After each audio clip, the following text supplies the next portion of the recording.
The Nigerian Opposition Coalition (CUPP), after receiving credible health intelligence and having researched into the reported planned lifting of the lockdown of Abuja, Lagos, and Ogun State, consulted health experts, conducted a detailed survey, analyzed the pattern of spread since the imposition of the initial lockdown, and reviewed the guidelines for the lifting released by the Presidential Task Force, has now come to the conclusion the opposition coalition CUPP reject the decision by President Buhari-led federal government to lift the lockdown without putting in place measures that can control the growing rate of infections. Nigerians will recall that following the address by the President on the 27th April 2020, we had immediately stated that the opposition received the announcement of the proposed lifting of the lockdown with reservations, pending the study and research by our experts. Based on the outcome of the effort, we have come to this unimpeachable conclusion that what Nigeria rather needs now is a national lockdown and not lifting of the partial lockdown. This is fundamental because, like we had highlighted in previous statements, a lockdown on its own without complementary action was not going to achieve much. The statistics of the pandemic today justify this position of ours. Nigeria is one of the countries with least testing capabilities. Fellow countrymen, can you imagine that with all the media noise and volume of money spent, including loans and donations being taken and received left, right, and center by President Buhari government, our dear country Nigeria, with a population of over 200 million people, have tested only 12,800. And I repeat, 12,800 citizens from 27th February 2020, the day the index coronavirus testing was positive. To date, with an approximate of over 2,000 infections, while our neighbor Ghana, with less population, has tested 120,000 people with around the same 2,000 infections. South Africa tested 210,000, Egypt 100,000, Morocco 40,000. And with this weak performance of testing only 12,800 since the infection started, how can Nigeria test people when lockdown is lifted with probability of more infections? The NCDC is talking of running out of testing kits and talking of no bed space, even with little case of 2,000 reported infections. Infection of doctors has moved from 40 to over 100 in days, and the president's only remedy is to be watching his TV, be waiting for the news of foreign vaccine to be made, because he has no idea or has the capacity to even try to develop home remedies like Senegal and Madagascar.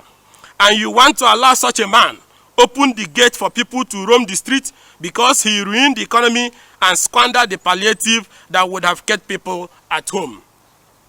In view of Section 14 of our Constitution, of what use is he being president apart from issuing a detailed and pre-recorded speech whenever it suits him? The true test of leadership is here, staring us in the face. No money, no economy, no attempt to assemble our doctors and local herb experts to try something. Even those trying to develop local vaccines are not getting federal attention. The president prefers us to wait till our former slave masters develop something as usual.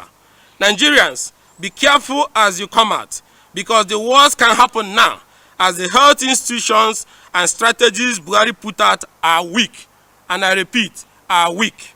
That is why we are not comfortable with the plan to officially open the lockdown and allow people move in crowd with no capacity to handle the possible fallout.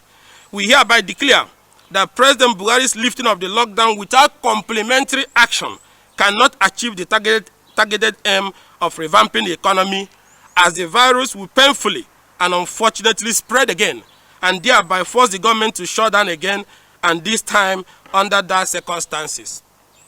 Fellow countrymen, we know it is hard, but the APC government led us to this hard spot. They wasted over 10 trillion in revenue and borrowed funds and could not bear the economy. Hence, everybody's pockets went empty within 24 hours of lockdown because the economy was already dead. The little left, they hid under palliative to take it away. It is not our fault that we had leaders who came to change and indeed change us into poverty capital of the world. broke down our security in all parts of the country, and divided us on ethnic and religious ground. But let's not allow them use incompetence in handling our current and let us not allow them use incompetence in handling our current health challenge and use it to kill us. We pose the following questions to guide citizens to see where the incompetence of this government is leading the nation. Who will enforce distancing in Danfo buses in Lagos, Erufai buses in Abuja and Maraba? Who will control crowd and enforce social distancing in Balogun market and other large markets? Who will enforce mask wearing among millions of Nigerians in this state who will turn into the streets? Who will provide masks or give money to poor people, illiterate people, and marginalists, etc., for them to be able to buy masks? Who will stop corrupt police officers and other compromised security personnel who will turn to collecting bribe to allow buses overload and for people not wearing masks to go free? Does the NCDC have the test centers, kit, and personnel for such pressure that will come with lockdown lifting? The question are legion.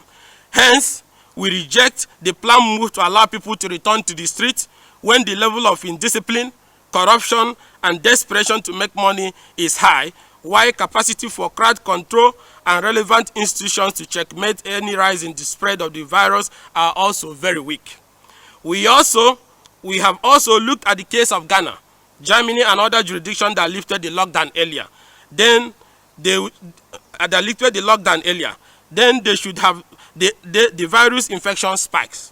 Our nation is a nation with weak health infrastructure because the APC did not buy even paracetamol or build any hospital or invest in health research. Hence, prevention of the spread of this virus is our best model. Upon the lifting of the lockdown, people will troop out in large numbers. If some businesses are allowed to open, what will happen to other closed businesses? How can the surge be controlled? Instead of grandstanding, government should be bold to tell the people its incapacities and admit its failures, even during the lockdown, and not rely on false optimism to plunge the country into more problems. The pressure to lift the lockdown was caused by the suffering of the people and level of poverty caused by a regime which turned COVID-19 response into another looting jamboree with several billions of dollars spent and nothing tangible reaching the people, which necessitated the pressure from the people to return to work, a move that would be too early and counterproductive. Rethink this, Mr. President. You are not ready for a lockdown lifting. You failed to enforce the last lockdown because you led a police force that have many corrupt officers. You destroyed the economy and frittered away the palliative. Now you want to cover your inability to provide palliative, which would have helped people and businesses to remain at home and shut down. Now you are bowing to the pressure of our people you have visited hunger on and opening the gate for more trouble that will lead to more infection and possible mass deaths. The lessons from the Great Plague of Marseille of 1720 must not be forgotten. The pressure from the people was due to the failure of government to do the right thing, but pretended to bow to the pressure of the people. This is exactly what this government is doing.